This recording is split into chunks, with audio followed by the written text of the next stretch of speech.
65페이지입니다. 점유권입니다. 이제 강론 들어갑니다. 이제 뭐 소유권 외를 제외하고는 이해하고 할 게 별로 없습니다. 나중에 이제 법정치상권 들어가면 조금 그렇고 후다닥 여러분 암기하시고 이제 넘어가시면 됩니다. 점유권은 거기에 192조에 있듯이 물건을 사실상 지배하면 인정되는 게 점유권이죠. 따라서 도둑놈도 점유권이 있다 없다? 있습니다. 물건을 사실상 지배하면 무조건 인정해 줍니다. 그러면 소유권자는 목적물을 점유할 소유권자는 내가 어떤 물건의 소유권을 가지고 있으면 물건을 점유할 수 있습니까? 없습니까? 있죠. 왜냐하면 소유권이라는 이 권리는 물건을 점유하는 권리입니다. 지상권자도 점유할 수 있어 없어요?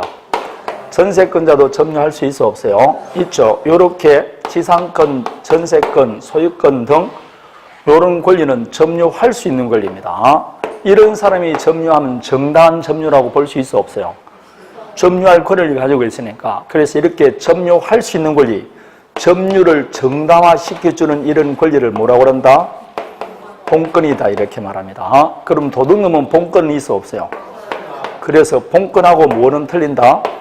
점유권은 별개의 것입니다. 그래서 도둑놈은 점유권이 있지만 뭐는 없다?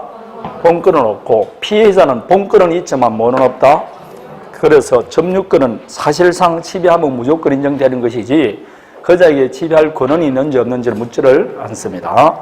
자, 여기서 이제 점유는 사실상 지배한다는데 우리가 사실상 지배하는지 안 하는지는 물리적 기준에 따릅니까? 사회 통념에 따릅니까? 사회 통념에 따르지 물리적 기준에 따르는 게 아닙니다. 따라서 여러분이 지금 오늘 아침에 오면서 타고 온 자전거를 지금 1층에 있다. 여러분 지금 점유하고 있습니까? 안 하고 있습니까? 내가 하고 있다 그랬죠. 지금 주차장에 세워진 차를 여러분 점유하고 있습니까? 안 하고 있습니까? 하고 있습니다. 만약 하고 있지 않으면 누군가 가져가면 도둑놈이 안 되지 않습니까? 내 물건을 점유하니까 지금 침탈당하니까 도둑놈이 되는 겁니다. 따라서 사회 통념에 따르지 물리적 기준에 따른 것은 아니다. 여기에서 나오는 게 이제 점유에 의해서 이제 하나 나오는 게 대지와 건물입니다. 우리나라는 토지와 건물은 별개의 부동산이죠. 그래서 이 대지는 누가 점유하느냐? 항상 누가 점유한다? 건물 소유자입니다. 따라서 건물 소유자가 현실적으로 건물을 점유하든 안 하든 관계가 없이 무조건 건물 소유자가 대지 점유자입니다. 건물 소유자가 대지 점유자다. 예컨대 갑을병 세 사람이 건물을 공유하고 있습니다. 그런데 현실적으로 건물은 누구만 점유하고 있느냐? 갑만 점유합니다. 삼형제가 있을 때 아버지로부터 상속을 받았다. 그러면 공유합니다. 그런데 장남이 그 집을 살고 있습니다. 그 상태로 20년이 경과했어요. 그래서 이 대지를 시효체다 하는 겁니다. 건물이 아니고 뭘 시효체다 한다? 대지 시효체다 합니다. 그럴 때 갑이 시효체다 할까요? 을병도 시효체다 할까요?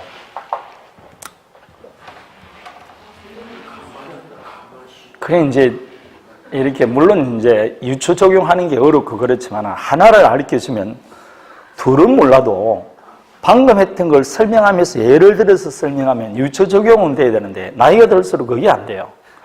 일일이 하나 다 가르쳐줘야 됩니다. 내가 지금 건물 소유자는 현실적으로 건물을 점유하지 않더라도 대지 점유자다. 그 예를 들면서 이렇게 하지 않습니까? 그럼 눈치 빠는 사람은 저기 지금 건물은 얼만 갑이 점유하더라도 을병도 건물 소유자니까 대지 점유자다. 이 정도는 유추 적용은 돼야 돼요. 사실상. 그렇지 않습니까? 그러니까 일일이 전부 다 설명해 줘야 되는 겁니다. 참 좋기도 하고 괴롭기도 하고 그렇습니다. 그걸 설명하면서 제가 설명하잖아. 시효취득은 20년간 점유해야 되는데 지금 이 대지는 누가 점유하고 있습니까? 그걸 어떻게 갑이라고 이야기합니까, 여러분? 내가 건물 소유자는 건물을 현실적으로 점유하지 않더라도 대지 점유자라고 내가 분명히 말을 하잖아. 그걸 하면서 이걸 물어보잖아. 그럼 그거하고 뭔가 이거 연관이 있겠지. 그럼 이거 현재 건물 소유자는 누굽니까? 그럼 대지도 누가 점유하고 있습니까? 그러면 시효취득은 그게 순리적이지 않냐고, 그게. 그게 그냥 자연적으로 흐름 나오는 순리적인데, 여러분, 그거 뭐, 조금 전에 이야기한, 하여튼 조금만 벗어나면 뭐라고? 안 배웠다고요. 모르겠다 그럽니다. 이 사고가 좀 유연해야 돼. 그게 뭡니까? 이거보다 조금 더 어려운 걸 물어보더라도 유추 적용은 돼야 되지. 건물 소유자는 현실적으로 건물을 점유하지 않더라도 대지 점유자다. 그러고 나서 물어봅니까? 갑을이 지금 있는데 갑만 현재 건물을 점유하고 있다. 대지는 누가 점유합니까? 이런 거 아닙니까 지금 이거 여러분이 지금. 그러면 안 돼. 그러면 굉장히 어려워집니다. 논리적으로 돼야 조금 착착착 나가지. 그럼 일일이 다 외워야 되잖아. 따라서 갑, 월, 병 모두가 몇 분의 몇 표씩? 3분의 1씩 지분 시효체도 합니다. 대지도 시효체도 똑같이 해요. 왜냐? 대지는 누가 점유하고 있으니까. 갑, 월, 병 세 사람이 다 점유하고 있다 이 말입니다. 자, 그러면 두 번째입니다. 갑이 건물 소유자인데 이 건물을 병에게 임대를 해줬어요. 자, 그래서 현재 건물은 병이 점유하고 있습니다. 대지 점유자는 갑입니까? 병입니까? 예? 대지 점유자는 누구냐? 이 말입니다. 갑입니다. 왜냐? 건물 소유자는 현실적으로 건물을 점유하지 않더라도 대지 점유자입니다. 다음에 65페이지, 그게 마지막 줄 2번에 있듯이 특별한 사정이 없는 한 건물 소유 명의자가 아닌 자는 실제로 건물을 점유하더라도 건물 부지를 점유하는 자로 볼 수 없다 되어 있습니다. 새삼스러운 게 아니고 많이 했던 이야기들입니다. 다음에 토지를 매수합니다. 그래서 매수인이 자기 앞으로 소유권 이전 등기를 합니다. 이럴 때 매수인이 매매계약을 원인으로 토지 소유권 이전 등기하면 등기한 때 점유한 것으로 볼 수 있을까 없을까요? 예?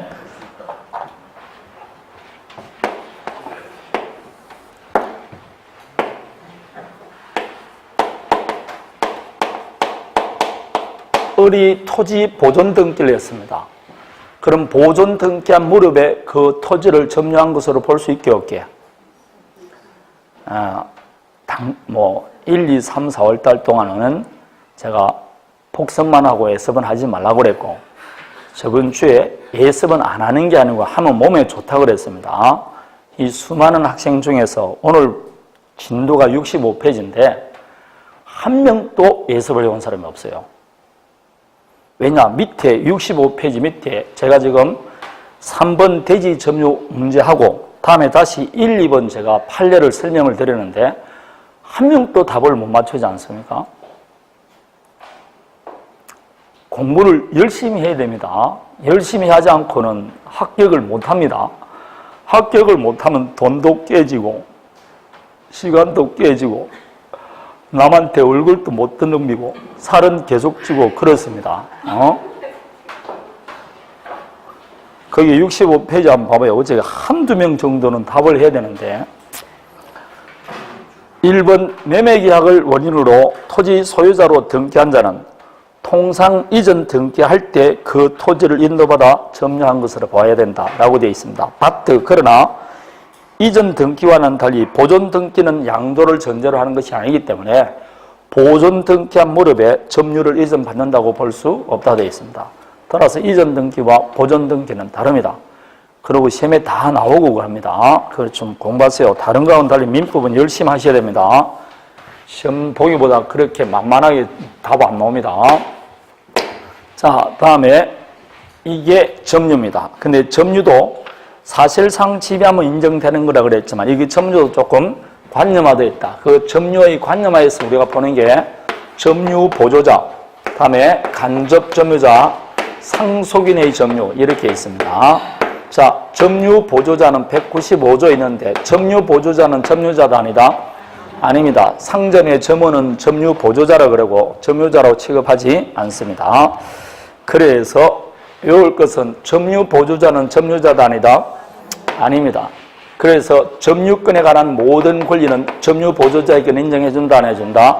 그래서 저번 주에 점유 보조자는 물권적 청권의 상대방이 될 수도 없다라고 말했습니다. 근데 점유 보조자에게 하나 인정되는 게 뭐가 있다?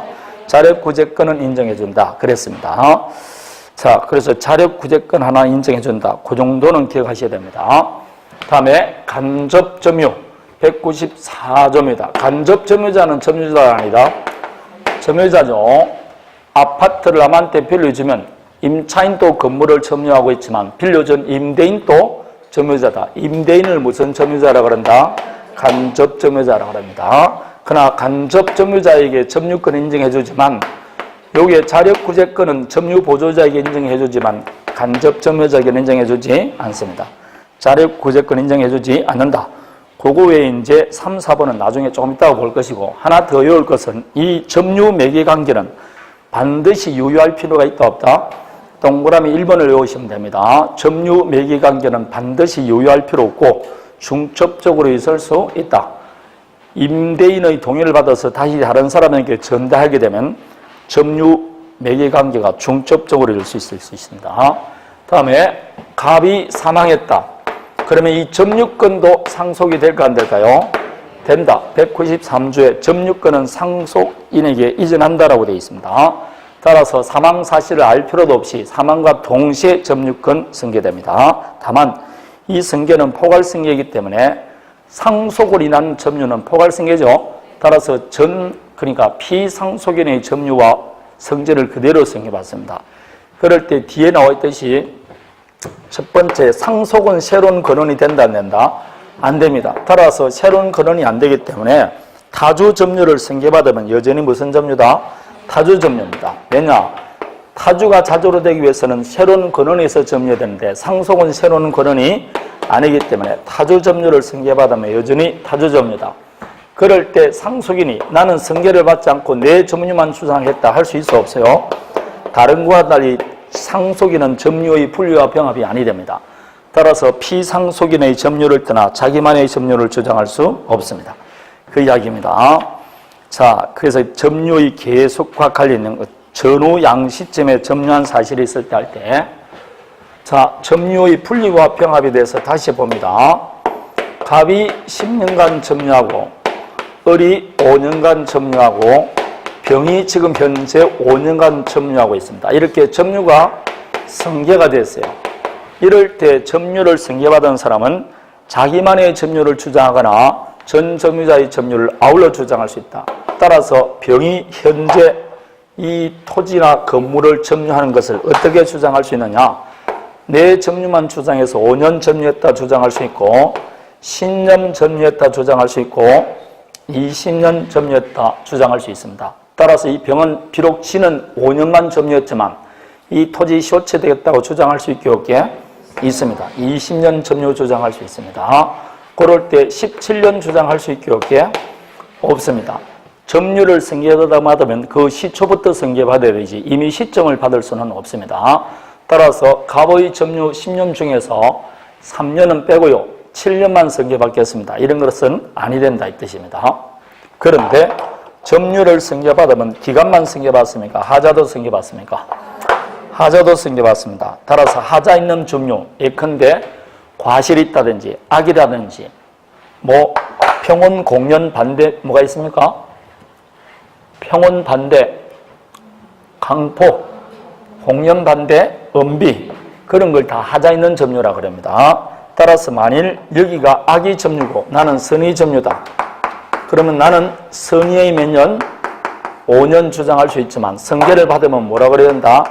악의의 10년 이렇게 됩니다. 하자도 승계받게 되어 있습니다. 이걸 점유의 분리와 병합이 가능하다 이렇게 말합니다. 점유를 승계받아서 하면 전 점유자의 점유와 분리해서 내 점유만 주장할 수도 있고 전 점유자와 합쳐서 뭐 할 수 있다?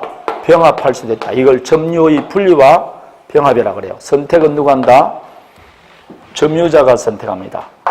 그런데 딱 하나 안 되는 사람이 있다. 누가 안 된다고? 상속인입니다. 상속인은 내 점유를 빼고 피상속인의 점유를 빼고 내 점유만 주장했다 할 수 있게 없게 없습니다. 상속인은 안 됩니다. 상속인은 항상 피상속인의 점유를 같이 주장해야 됩니다. 이렇게 주장할 수 없습니다. 자, 이거와 똑같은 겁니다. 갑이 타주 점유입니다. 을이 점유를 승계받았어요.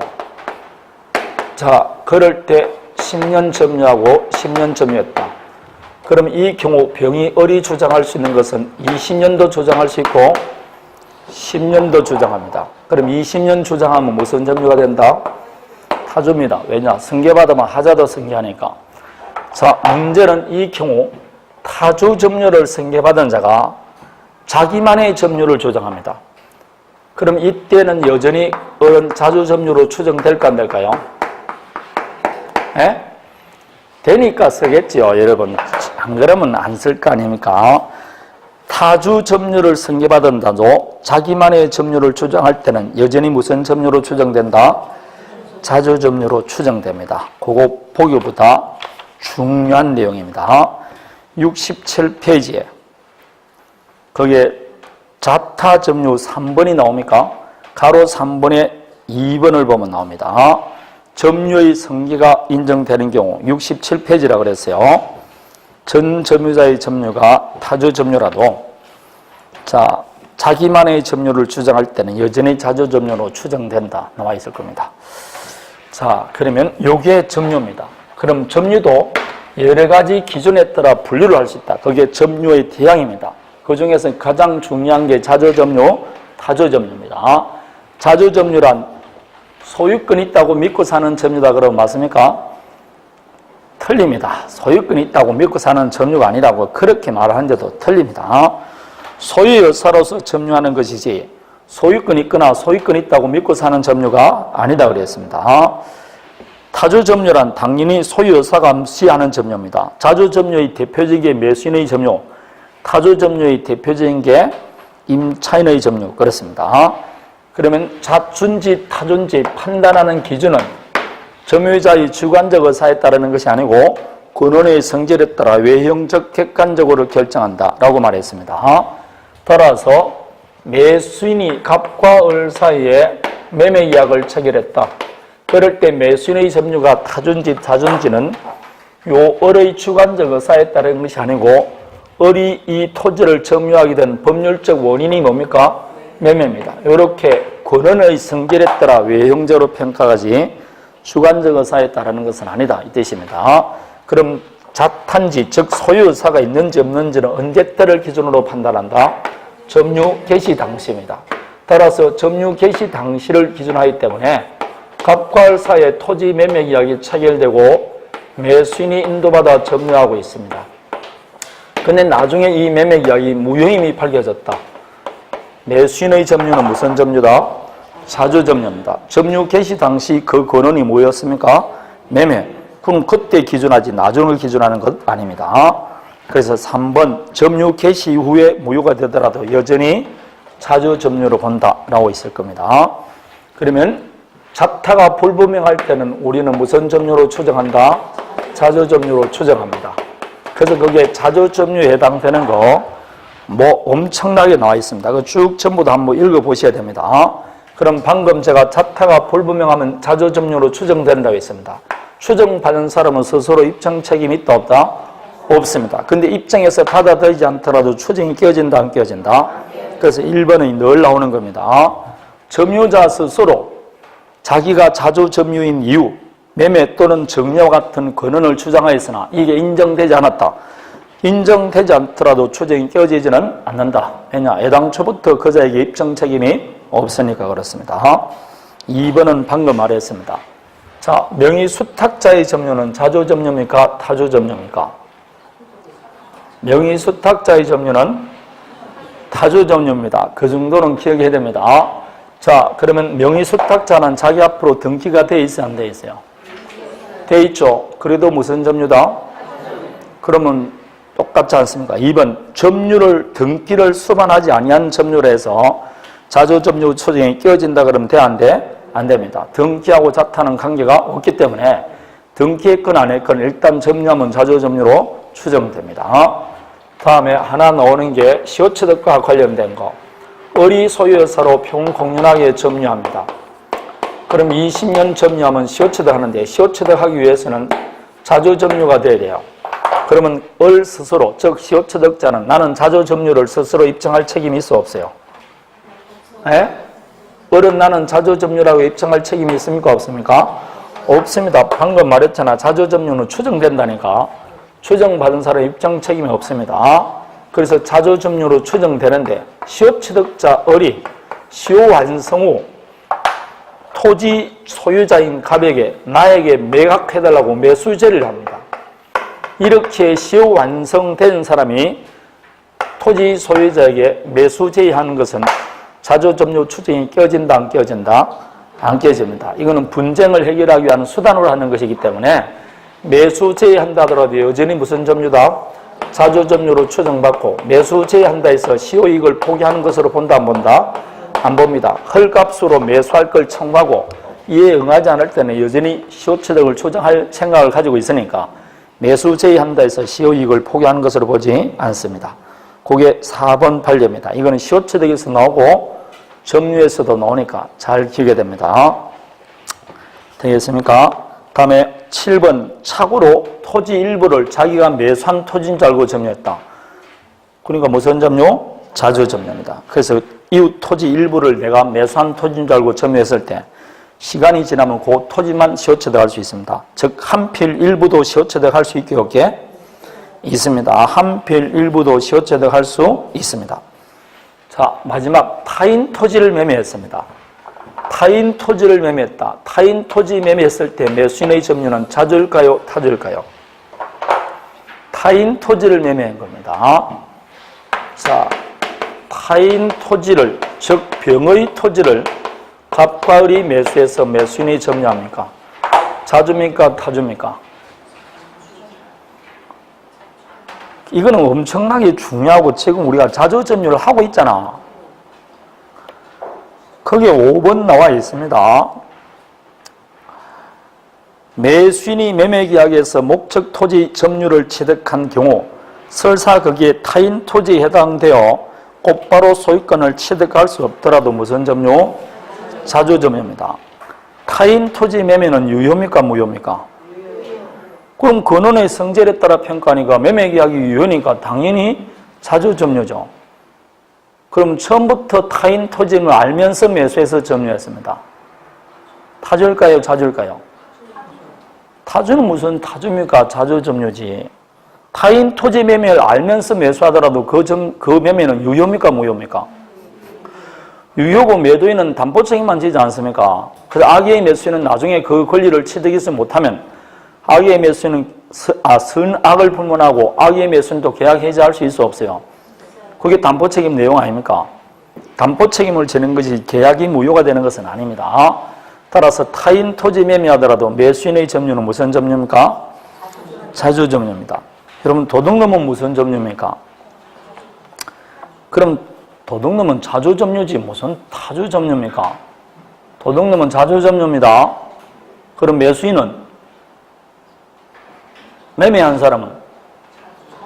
그럼 도둑놈도 자조점유라고 하면서 돈 주고 산 매수인은 왜 자꾸 타조를 모르냐고. 타인 권리거나 말거나 간에 돈 주고 샀는데 매도인 지가 그 권리를 취득해서 이전해 준다는 말을 믿고 내가 돈 주고 샀다니까. 그럼 당연히 취득을 하든 못하든 매수인의 점유는 무슨 점유? 자조점유지. 타조점유가 되면 되느냐고. 돈을 주고 샀는데 매도인이 그 권리를 취득해서 이전해 준다는 말을 믿고 샀다니까. 그럼 매도인은 그 권리를 취득해서 이전해 줄 담보 책임을 부담할 뻔이지. 매매계약이 무효가 되는 게 아니라니까. 따라서 당연히 무슨 점유라고? 자조점유가 되는 거지. 뭘 하는 거 확실히 하고 기억해야 되지. 그걸 지금 5월달, 6월달 넘어간대. 아직까지 여기 물어보면 반 정도도 모르면 안 된다고. 반 정도는 알아야 되지. 타인 토지 매매, 그건 중요하다니까. 타인 토지 매매도 무슨 점유라고? 자조점유라고. 지발 자조점유라고. 돈 주고 샀잖아. 도둑놈도 자주라 그러면서 돈 주고 산 사람을 타주라 뭘 못하게 하는가. 아들이 부의 부동산을 권한도 없이 매각합니다. 당신 아버지 부동산이지 않냐? 아버지가 지금 기력이 딸려서 잘 몰라요. 내가 나중에 등기해 줄 테니까 걱정 말아요. 사수 그래서. 무슨 점유게? 자주지. 그게 내가 돈 주고 샀는데 아들놈이 너 취득한다고 해가지고 나중에 취득 못했어. 그래도 줄 때까지는 무슨 점유라고? 자조점유라 이 말입니다. 그게 자조점유입니다. 다음에 자조점유 추정이 끼어지는 경우가 있어요. 끼어지는 경우 두 가지가 있죠. 거기에 있듯이 겸유 개시 당시 소유권 취득 원인이 될 수 있는 법률 요건이 없고 없다는 걸 잘 알면서 타인 소유 부동산을 무단 점유한다. 이게 악의의 무단 점유입니다. 악의의 무단 점유. 이때는 자조점유 추정이 기어집니다. 요거는 뭐 암기하는 수밖에 없습니다. 자, 갑의 토지를 지금 을이 점유하고 있어요. 그런데 이 을은 소유권 취득 원인이 되는 매매한 적도 없고 증여받은 적도 없고 교환한 적도 없어. 이렇게 권한이 없어. 소유권 취득 원인이 되는 권한이 없어. 이렇게 권한 없이 남의 토지를 점유하는 게 무슨 점유라고? 무단 점유. 그리고 이 을 스스로가 권한이 없다는 걸 알아. 아는 게 뭐라고? 악의. 이게 악의의 무단 점유입니다. 이런 놈이 자조점유가 되면 이 세상에 자조점유 안 한 놈이 없을 것이다. 권한의 성질에 따라 객관적으로 외형적으로 평가하는데 이 을은 권한이 없어요. 그러면 자조점유가 아닙니다. 다음에 여러분 자조점유는 제가 추정된다 했죠. 추정이란 반대의 정과 나타나면 추정은 깨어지게 안 깨어지게? 깨어집니다. 그래서 2번 소유자라면 당연히 취했을 것으로 보이는 행동을 취하지 아니하거나 거꾸로 소유자라면 당연히 취하지 않을 행동을 취했다 등 외형적 객관적으로 보아 소유여사가 없다고, 즉 소유여사를 가지고 있다고 아니하였다고 볼만한 사정이 뭐가 됐다? 증명이 됐습니다. 그럼 추정은 띄어집니다. 이렇게 반대의 증거가 됐다, 즉 소유여사가 있지 않다고 볼만한 사정이 뭐가 됐다? 증명이 됐다. 그러면 추정은 끼어지는 겁니다. 자, 그러면 타주 점유에 해당되는 거, 그게 5번 보면 5번, 2번 아까 명의 수탁자의 점유는 무슨 점유? 타주 점유라 했습니다. 다음에 4번을 보십시오. 공유자 1인이 공유 토지 전부를 점유하더라도 다른 공유자 지분 범위 내에서는 무슨 점유다? 타주 점유가 되는 거예요. 6번 타인 토지 위에 분묘를 설치했다. 분묘 기지권자의 점유도 타주 점유입니다. 다음에 8번을 보십시오. 무가 건물을 매수할 당시에, 지금 건물을 매수합니다. 그럴 때 그 건물 부지가 타인 소유라는 사정을 잘 알면서도 뭐만 매수했다? 그러면 건물만 매수했다는 것은 토지를 이용할 권한이 없죠? 없다는 걸 지금 잘 알고 하고 있지 않습니까? 이게 악의의 무단점유입니다. 이렇게 되면 자조점유 추정이 끼어진다. 그렇게 되는 겁니다. 되겠습니까? 거기에 있는 거 외우셔야 됩니다. 방금 말했던 그게 시험에 제일 많이 나오는 겁니다. 명의 수탁자의 점유, 다음에 공유자 1인이 공유 토지 전부 점유했을 때 분묘 기지권자의 점유 등입니다. 다음에 자주도 타주로 전환될 수 있고 타주도 자주로 전환될 수 있게 없게 있습니다. 첫 번째, 타주가 자주로 전환되기 위해서는 자탄지 안한지는 근원의 성질에 따라 평가한다 했으니까 새로운 근원에서 점유하면 됩니다. 새로운 근원에 의해서 소유여사로 점유하면 타주도 자주로 바뀌고, 두 번째, 타주 점유시킨 자에게 소유여사가 있음을 밝히면 됩니다. 소유여사를 밝히면 타주도 자주로 전환되는 겁니다. 자, 새로운 근원에서 점유하는 거 대표적인 게 갑의 건물을 을이 임차하고 있습니다. 그럼 임차인의 점유는 무슨 점유입니까? 타주 점유겠죠. 그런데 임차인이 건물을 매수할 수 있습니까? 없습니까? 자기가 임차한 건물을 매수합니다. 그럼 점유는 계속하고 있지만 이제는 권한이 임차인으로서 뭐로 바뀌었다? 매매로 바뀌었습니다. 그럼 무슨 점유로 바뀐다? 자주 점유로 전환됩니다. 이렇게 새로운 근원에서 점유하면 됩니다. 새로운 근원에서 점유하면 타주도 자주로 바뀔 수 있습니다. 자, 그러면 이제 봅니다. 을이 지금 타주 점유자입니다. 타주 점유자인 토지 소유자가 자기 앞으로 소유권 이전 등기가 되었어요. 그럼 자주 점유로 전환된다고 할 수 있을까 없을까요? 타인 토지를 점유하는 타주 점유자가 자기 앞으로 소유권 이전 등기했습니다. 자주 점유로 전환되게 안 되게? 안 됩니다. 아까 말하듯이 자타하고 뭐하는 관계없다? 등기는 관계없습니다. 그래서 오른쪽 1번 판례 69페이지 1번 판례 보면 타주 점유자가 그 명의로 소유권 이전 등기를 경유하는 것만으로 자주 점유로 전환된다고 볼 수 없다고 되어 있습니다. 자타하고 등기는 관계가 없어요. 되겠습니까? 자, 그래서 아니 된다. 그 기억해야 됩니다. 그럴 때 방금 아버지가 타주 점유다. 그럼 상속받은 사람은 여전히 무슨 점유다? 타주점유입니다. 왜 그러냐면 아까 좀 전에 상속은 새로운 근원이 된다 안 된다? 안 되니까 여전히 타주점유밖에 안 됩니다. 그리고 상속인은 피상속인의 점유를 떠나 자기만의 점유를 주장할 수도 없으니까 결론을 말하면 부가 타주점유면 상속인은 무조건 무슨 점유? 타주점유밖에 안 됩니다. 자주점유로 변경되질 않습니다. 자, 그러면 악의의 무단점유는 무슨 점유라 했죠? 타주점유. 그 타인 토지를 타주점유하는 자가 그 토지 위에 수목을 식지하고 농막을 신축해서 건축물 대장에 등재를 했습니다. 이렇게 타주점유하는 토지 위에 수목을 식지하고 건물을 신축해서 건축물 대장에 등록을 하면 자주점유로 전환됐다고 볼 수 있을까 없을까요? 없습니다. 그럴 것 같으면 나머지 토지 무단점유해서 전부 다 나무 심을 거 아닙니까? 오른쪽 2번 판례입니다. 오른쪽 2번 판례. 지상에 과수나무를 식자고 건물을 축조하고 대장에 등재했다 해서 자주점유로 전환되는 거 아니다. 이렇게 돼 있을 겁니다. 다음에 타주도 자주로 전환되듯이 자주도 타주로 전환될 수 있을까 없을까요?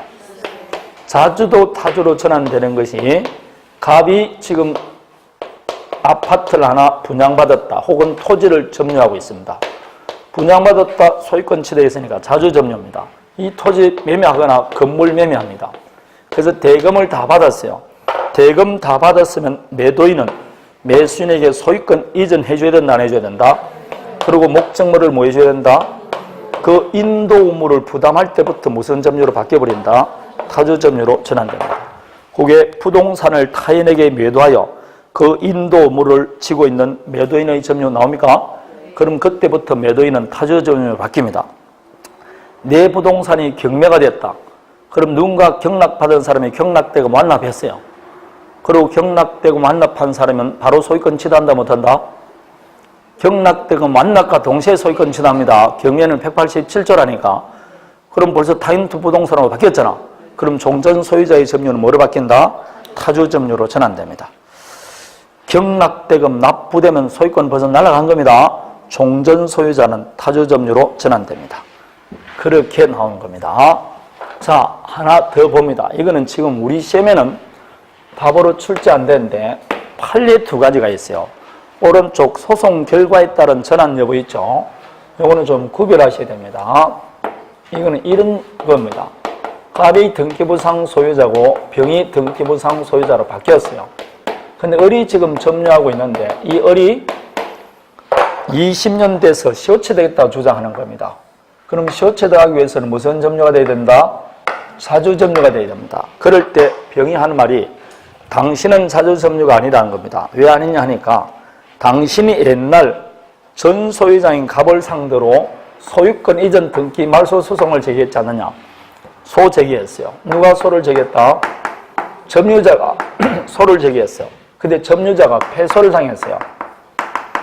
그러니까 당신의 점유는 타주점유이지 않느냐 하는데 여러분 자주점유는 추정됩니까 안 됩니까? 추정되죠. 근데 지금 추정받는 사람은 스스로 입증 책임이 있습니까 없습니까? 없죠. 그러면 점유자가 갑을 상대로 전 소유자를 상대로 소유권 이전 등기 말소 소송에서 패소했으면 소유권이라는 게 본권이죠. 그럼 본권에 관한 소에서 패소됐잖아요. 그럼 패소 확정이 아니고 소 제기 시부터 무슨 점유로 바뀐다? 악의 점유로 바뀝니다. 왜냐? 197조에 악의 점유로 바뀐다고 보시니까. 그러나 타주로 전환된다는 법조문은 없죠. 이 말은 자주점유는 추정되기 때문에 을 스스로 입증 책임이 없죠. 그럼 지금 반대의 증거가 나타나서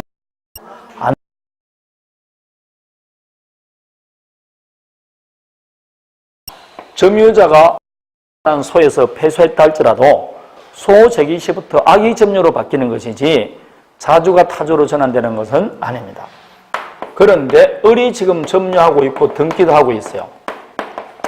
그런데 진정한 소유자 갑이 점유자를 상대로 소유권 이전 등기 말소 소송을 제기합니다. 똑같은 소송을 제기했어요. 자, 이제는 점유자가 있으니까 진정한 소유자가 있습니까? 진정한 소유자가 해서 점유자가 패소됐어요. 이럴 때는 이제 반대의 증거가 나타났어 안 나타났어요? 나타났으니까 패소 확정 때부터 타주점유로 전환됩니다. 그래서 1번, 2번 판례가 있는데 이 문장을 외울 때는 누가 소를 제기했냐 봐야 돼요. 1번은 누가 소를 제기했습니까? 토지 점유자가 소유자를 상대로 되어 있을 것이고, 2번은 누가 했다? 진자한 소유자가 점유자를 상대로. 그걸 밑줄 쳐야 돼요. 1번은 점유자가 소유자를 상대로, 2번은 진자한 소유자가 점유자를 상대로. 그럼 완전히 효과가 달라집니다.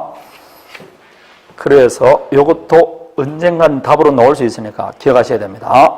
다음에 선의점유란 자기에게 점유할 권한이 있다고 오신하는 점유를 말할 것이고, 맞습니까? 없다는 거 알면서 하는 거나 의심을 품으면 악의점유입니다. 의심을 품더라도 악의점유입니다. 선의점유는 다시 과실, 무과실로 나누는데 무과실은 추정된다 안 된다? 안 된다고 그랬습니다. 무과실은 추정이 안 됩니다. 선의점유는 추정이 됩니까 안 됩니까? 추정되죠. 추정 안 되는 것은 무과실만 안 됩니다. 다만 선의점유라도 본건에 관한 소에서 패소되면 언제부터? 그렇죠. 소제기한 때부터입니다. 소제기한 때부터 그래야 되지 패소 확정 때부터 그러면 안 됩니다. 소제기한 때부터 악의점유를 봅니다. 그거 여러분 66페이지 보면 밑에 197조라는 조문 나옵니까? 그 조문에 2항에 나와 있는 내용이에요. 그 197조는 읽어야 되죠. 그 1항을 쭉 읽다 보면 결국은 1항에 빠뜨린 게 뭐가 있냐, 빠진 게 뭐가 있냐, 무과실이라니까. 그래서 무과실은 추정이 아니 되는 겁니다. 되겠습니까? 그 이야기입니다. 다음에 전후 양시에 점유하는 사실이 있으면 점유는 계속된 것으로 추정한다. 69페이지 제일 밑에 줄입니다. 거기 지금 계속 보니까 추정한다는 조문이 많잖아. 그게 시험에 나오니까 법조문을 암기하라고 지금 넣어놓은 겁니다. 그냥 재미로 넣어놓은 거 아니에요. 그거 다 암기해야 됩니다. 전후 양시에 점유한 사실이 있으면 전후 양시점의 점유자가 다른 경우에도 성계가 증명되면 여전히 계속된 것으로 추정합니다. 다음에 점유자가 점유물에 대하여 행사하는 권리는 적법하게 보유한 것으로 추정한다는 이 조문은 어디에만 적용된다? 동산을 점유하는 자는 적법한 권리자로 추정된다는 것이고, 부동산에는 뭐가 인정됩니까? 등기의 추정력이 인정되지 점유의 추정력이 없습니다. 부동산에는 어디에 추정력을 인정해 준다? 등기된 사람에게 추정력 인정해 줍니다. 자, 그러면 요게 점유의 태양에 가는 겁니다. 이는 그냥 조금 이해하고 난 다음에 암기하는 수밖에 없죠. 특별히 뭐 어떻게 할 수가 없지 않습니까? 그래서 암기할 때는 자주 보는 게 제일 쉽습니다. 나중에 다 암기됩니다. 너무 걱정 안 해도 돼요. 자, 이제 점유권의 효력입니다. 효력에는 두 가지죠. 점유자와 회복자의 관계, 다음에 점유보호청권, 이렇게 두 가지로 나눠집니다. 자, 점유자와 회복자의 관계에 되어 있는데, 이 점유자와 회복자의 관계는 점유할 정당한 권한이 없는 자가 진자한 권리자에게 목적물을 반환할 때 적용됩니다. 그래서 적용이 틀립니다. 예컨대 갑이 갖고 있던 등기 수리를, 부동산을 을이 등기를 위조해서 자기 앞으로 등기하고 난 다음에 이걸 다시 병에게 매매를 한 겁니다. 예컨대 상가가 하나 있다. 그래서 병이 매수해서 인도받아 지금 뭐하고 있느냐? 점유하고 있습니다. 뭐 등기하고 안 하고는 관계가 없습니다. 그러면 여러분이 소유자 같으면 가만히 있습니까? 돌려달라 그래야 됩니까? 진정한 소유자 아닙니까? 등기 서류가 위조됐다니까. 그래서 병에게 돌려달라 그래야 됩니다. 그럼 돌려줘야 된다, 안 돌려줘야 된다? 돌려줘야 됩니다. 이 을은 지금 무효등기죠. 그럼 병은 점유할 권한이 있어 없어요? 없잖아. 소유권을 취득 못한다니까. 그럼 소유권도 없이 아무 권한 없이 점유합니다. 그러니까 진자한 권리자에게 목적물을 뭐 해줘야 된다? 반환해줘야 된다. 점유를 진자한 권리자에게 회복해줘야 된다. 목적물을 반환해줘야 된다.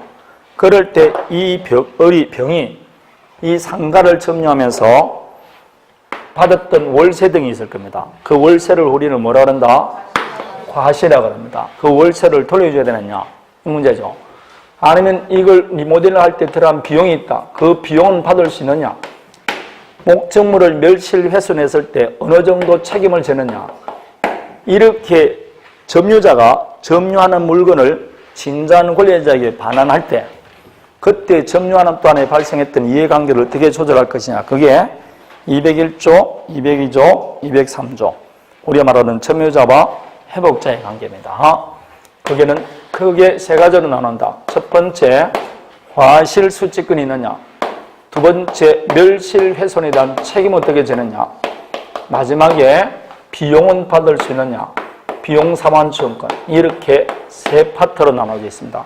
조문도 얼마나 좋은지 모르는 201조, 202조, 203조 이렇게 나갑니다. 순서대로 나옵니다. 자, 법조문 201조를 보니까 선의의 점유자는 점유물의 과실을 취득한다라고 되어 있습니다. 그럼 결론적으로 말하면 선의 점유자에게는 과실을 수취할 권리가 있어 없어요? 있으니까 수취했던 과실을 돌려줄 필요가 없다는 것이고, 2항 보니까 악의의 점유자는 수취한 과실을 반환하여하며 소비를 했거나 안 가지고 벌써 소비했다. 아니면 자기의 잘못으로 과실로 훼손 또는 수취를 못한 때는 그 대가를 보상하라 되어 있습니다. 그럼 악의 점유자는 과실 수취권이 있어 없어요? 없습니다. 그런데 악의 점유자가 과실을 수취했다. 그럼 돌려줘야 된다, 안 돌려줘야 된다? 반환해줘야 됩니다. 그런데 소비했다. 그럼 뭐 할 거냐? 원물이 안 되죠? 그럼 대가를 보상하라 되어 있잖아. 다음에 악의 점유자가 과실을 수취를 못 해버렸어. 그리고 또 대가를 보상해줘야 됩니다. 그런데 제한이 있습니다. 악의 점유라도 무조건 대가를 보상하는 게 아니고 훼손 또는 뭐라고? 수취 못하는데 점유자의 뭐로? 과실. 점유자의 과실로 인하여 수취 또는 훼손했을 때지 악의 점유라고 무조건 대가 보상하는 것은 아닙니다. 이것도 시험에 나왔어요. 악의 점유자는 과실 여부와 관계없이 여기 나옵니다. 수취 못한 때는 대가를 보상하라 되어 있습니다. 그럼 맞아 틀려? 틀립니다. 점유자의 과실로, 악의 점유자의 과실로 수취 또는 훼손했을 때만 책임집니다. 다음에 폭력, 은비한 점유는 같다 되어 있습니다. 자, 과실에는 천연과실과 법정과실이 있다. 법정과실은 대표적인 게 뭐가 있다고? 임대료, 치료, 이자 이런 것들입니다. 물건의 사용대가로 받는 걸 말합니다. 이렇게 천연과실, 법정과실 물론이고 모두 포함한다 했죠. 항상 물건을 사용하는 사용이익도 포함한다고 그랬습니다. 따라서 이 병이 남에게 건물을 빌려줬으면 임대료가 나오죠. 근데 빌리지 않고 자기가 사용했다. 그러면 과실은 없죠? 대신 사용함에 따른 이익이 있잖아요. 그러면 그 선의의 점유자는 사용이익을 부당이득으로 반환할 필요 있어 없어요? 없죠. 그러나 악의 점유자는 부당이득으로 반환해야 된다. 그런 겁니다. 항상 과실에는 모두 포함시킨다. 물건의 사용이익을 포함시킵니다. 자, 선의 점유자는 과실 수취권이 있다 했죠.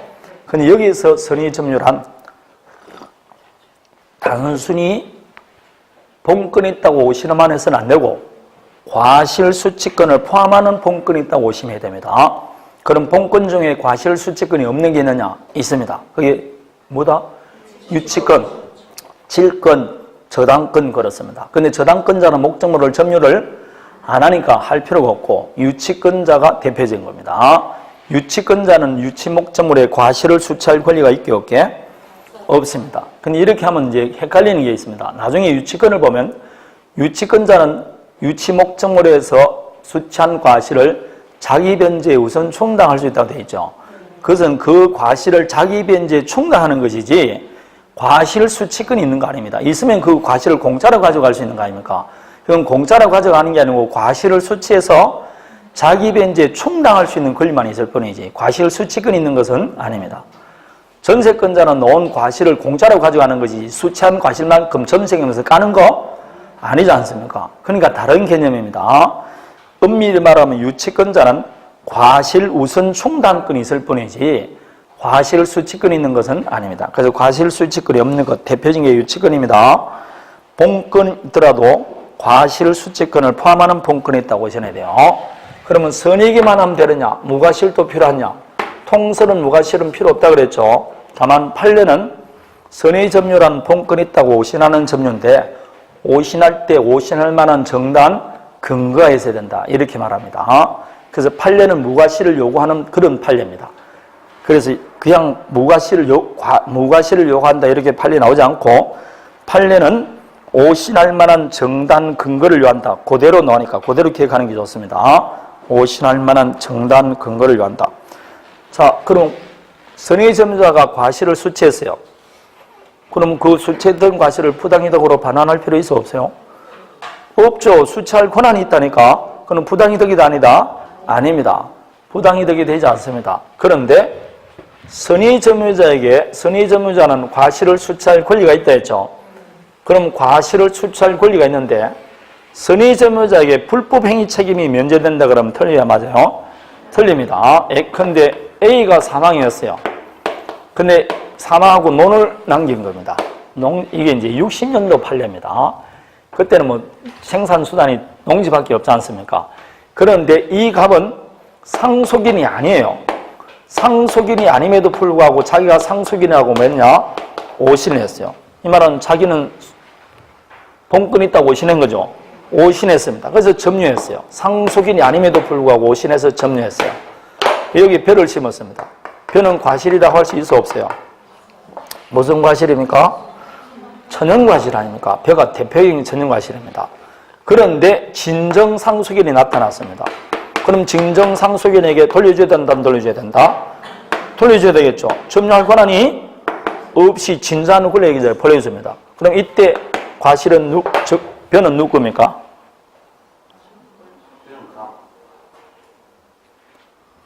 자기에게 본권이 있다고 오신했다니까. 그럼 자주점유, 선의점유 아닙니까? 지가 상속인 줄 알았다니까. 그러니까 무슨 점유? 선의점유. 지금 선악을 물어보지 자타를 물어보는 게 아니라니까. 상속하고 선악하고 무슨 관계 있으면 자타하고 무슨 관계 있다고. 타주점유를 상속받으면 타주점유가 되는데 무슨 상속을 하는데 자주점유 이렇게 물어보느냐고. 그러면 안 돼. 상속은 자타하고 관계없다니까. 선의점유로 되지 않습니까? 본권이 지금 소유권이 없음에도 불구하고 소유권이 있다고 오신했잖아. 그럼 무슨 점유? 그러면 이 과실은 발언할 필요 있어 없어요? 없다는 거 아닙니까? 그래서 과실 수취권을 갑이 가지는 겁니다. 그러자 을이 이제 소송을 제기했습니다. 너는 상속인이 아니라는 걸 조금만 말할 수 있다는 겁니다. 동사무소에 가거나 친척에게 물어보기만 하더라도 자기는 상속인이 아니라는 걸 쉽게 알 수 있었음에도 불구하고 내 토지를 점유했으니까 당신은 불법행위라는 겁니다. 따라서 불법행위한 손해배상하라 이렇게 했어요.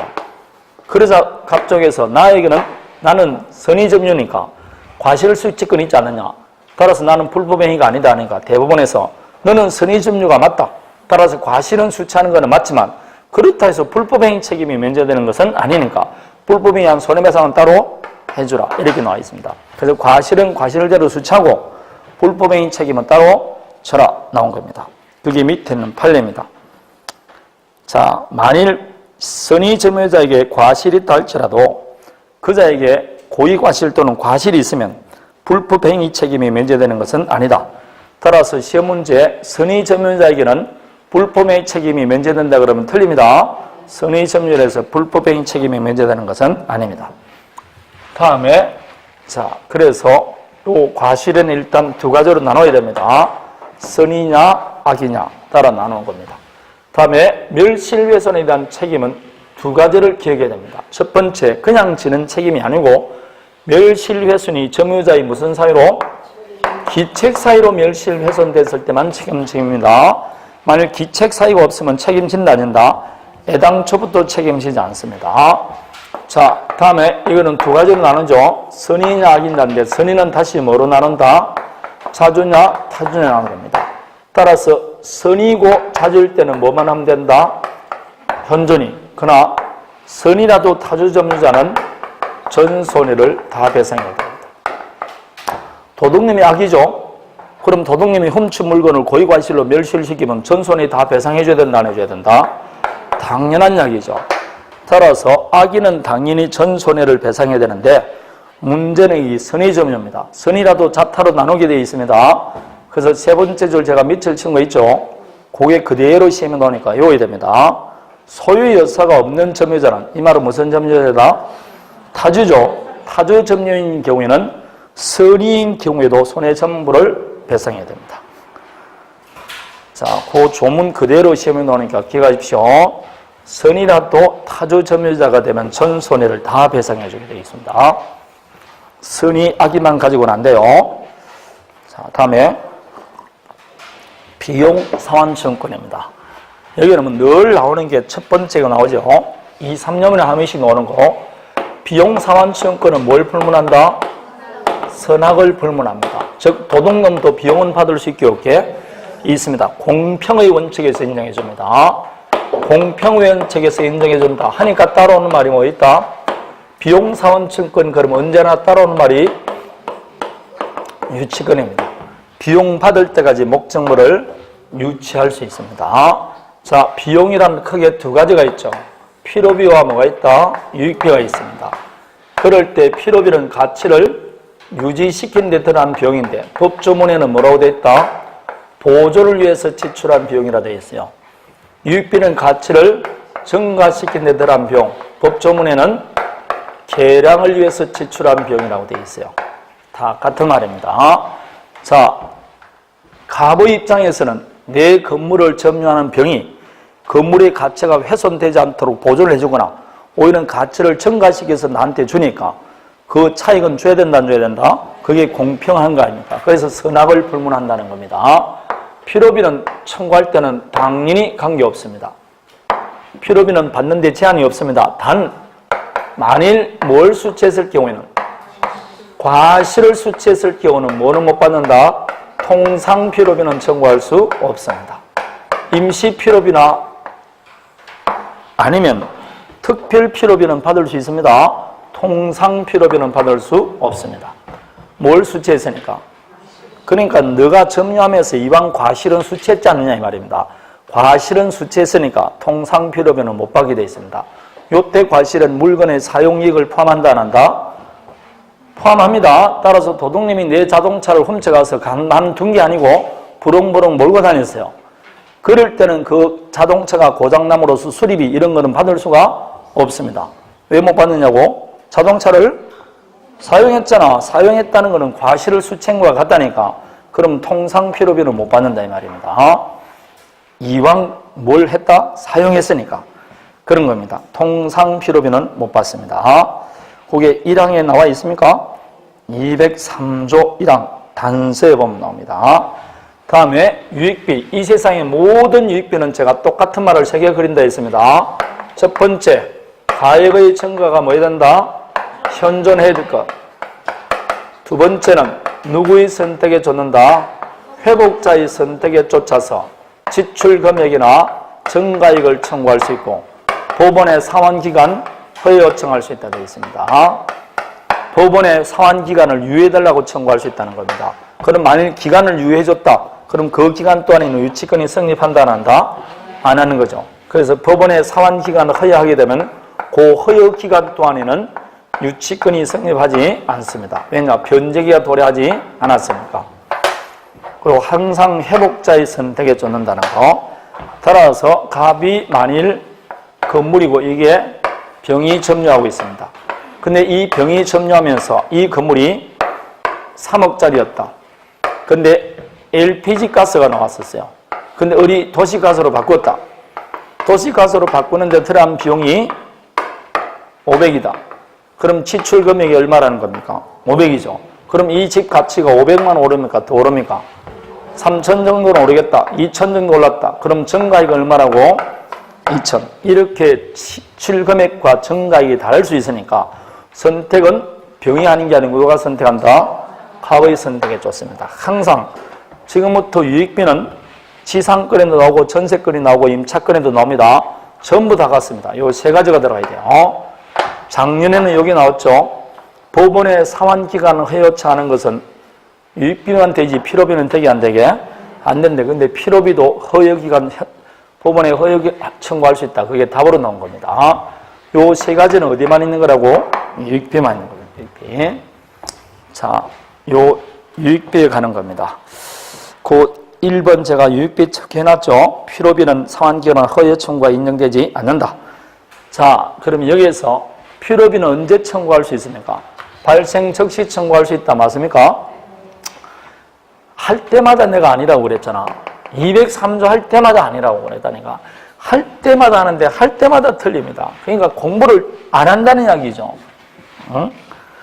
할 때마다 아니라 그러고 할 때마다 이야기해줘 그럽니다. 이게 도둑놈이에요. 예? 도둑놈이 내 자동차를 훔쳐갔어요.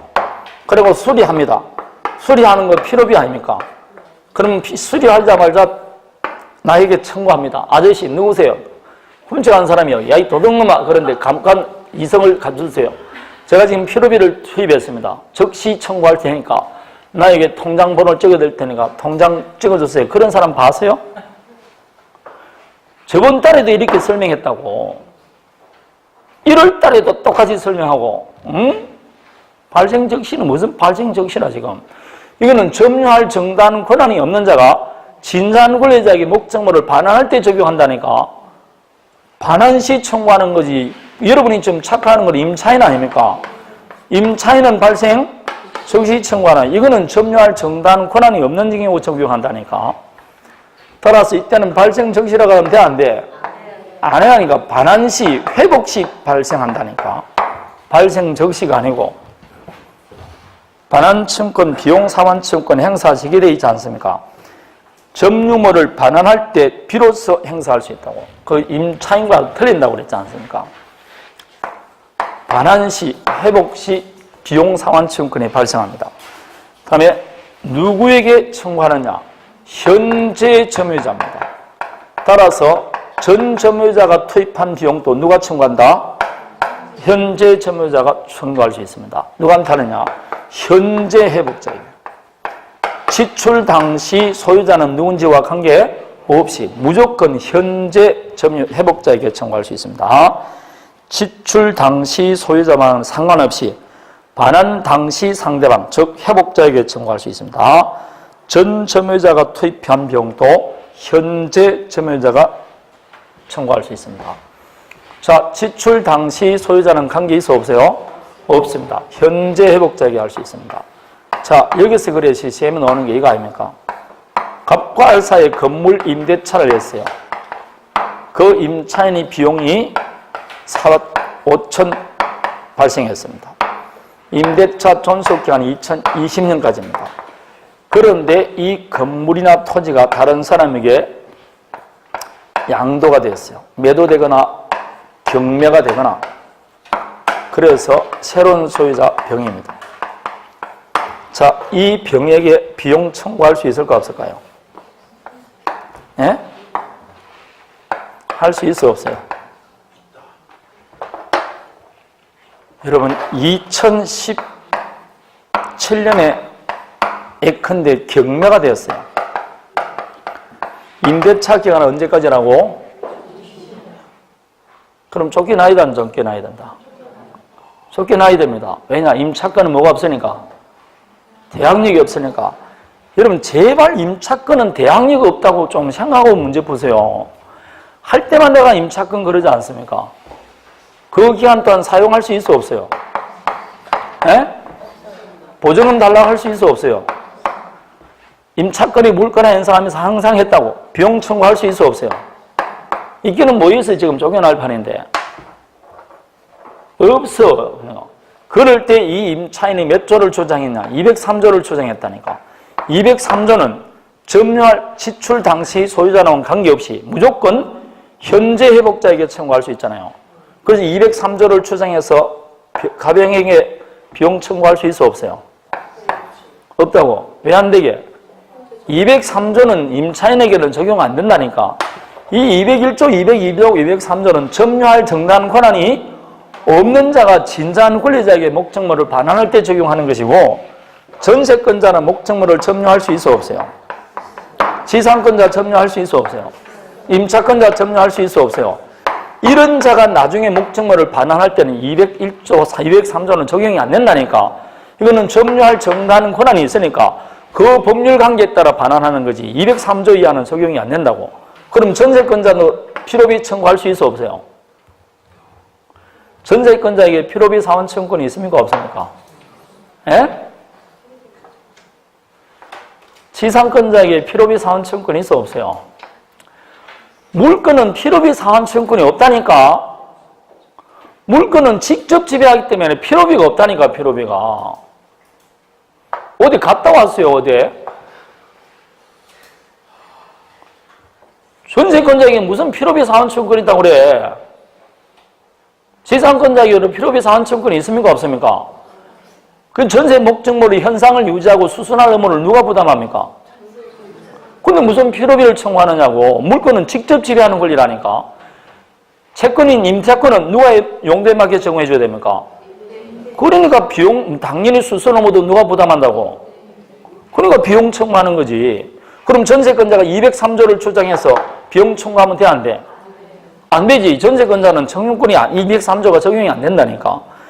그래서 제가 201조, 202조, 203조 이 점유자와 회복자에게 한계는 정유할 정당 권한이 없는 자가 진자한 권리자에게 목적물을 반환할 때 적용된다. 그래서 단적으로 어려울 때는 도둑님이 훔친 물건을 주인한테 줄 때 그때 적용 거는 거라고 내가 이야기했잖아. 그거 좀 선호 외워야 되지, 이제는. 안 돼. 그래서 4번 적용 여부 나와 있잖아. 그게. 점유자가 유익들을 지출할 당시 계약관계 등 적법한 권한을 가진 경우, 예컨대 지상권, 전세권, 임차권 등 점유할 정당한 권한이 있잖아. 이렇게 점유할 정당한 권한의 인자가 점유할 때는 그 해당 법조항이나 임차권은 626조의 비용상환청구권이 나와 있어요. 그 법률의 규정에 따르거나 그에 따라 비용 청구할 수 있지. 계약관계 등의 상대방이 아닌 점유회복 당시 소유자에 대해서 203조에 따라 청구할 수는 없다. 이게 있는 거 아닙니까? 203조는 그런 사람에게 적용되는 게 아닙니다. 따라서 이 경우 병에게 청구 못해요. 그럼 왜 저거 원칙은 안 된다 했을까요? 왜가 있습니까? 그렇죠. 이 임차권도 뭘 갖췄을 때는? 그렇죠. 대항력 갖췄을 때는. 예컨대 임차권을 등기한다든지 주택은 입주와 전입 신고를 했다든지 그러면 이 병이 값어치를 그대로 승계합니다. 그럼 승계를 하기 때문에 그때는 당연히 사용수익 2020년까지 사용수익 주장할 수 있고 보증금 달라 할 수 있고 비용 달라 할 수 있습니다. 할 수 있습니다. 이해되겠습니까? 이거는 임차권에 관한 이야기입니다. 임차권. 그러나 이게 점유할 정당한 권한이 없는 자는 관계없습니다. 선악을 불문하고 할 수 있고 누가 할 수 있다고? 현재 점유자가. 누구한테? 현재 회복자에게. 무조건 청구할 수 있습니다. 자, 그게 점유자와 회복자에게 관계할 때 비용상환청구권입니다. 비용상환청구권은 지출 당시 소유자는 누군지 관계 없습니다. 다만 필요비는 발생 즉시 청구할 수 있다 그러면 틀립니다. 자, 72페이지 2번 따라서 이게 임차권에서 시험 한 2번 나왔습니다. 임차인이 건물의 유익비를 제출했습니다. 그러면 임차인은 임대인에 대해서 아까 626조 비용상환청구권이 있다는데 그 법에 따라서 유익비를 청구해야 되지. 203조를 주장하면 돼? 안 돼? 안 됩니다. 203조는 적용이 아니 되는 케이스입니다. 자, 그래서 점유자와 회복자 201조, 202조 3조 할 때는 고객 앞에 도둑놈 쓰고 진자한 권리자에게 반환할 때 적용 이렇게 하십시오. 그러면 하기가 쉽지 않습니까? 할 때마다 헷갈리지 말고 도둑놈이 훔친 물건을 주인에게 돌려줄 때 적용되는 법조문이라고. 점유할 정당한 권한인 자에게는 적용되지 않습니다. 임차인에게는 적용되는 권리가 아닙니다. 자, 다음에 마지막 점유보호청구권. 좀 쉬었다 할까요? 네, 쉬었답니다.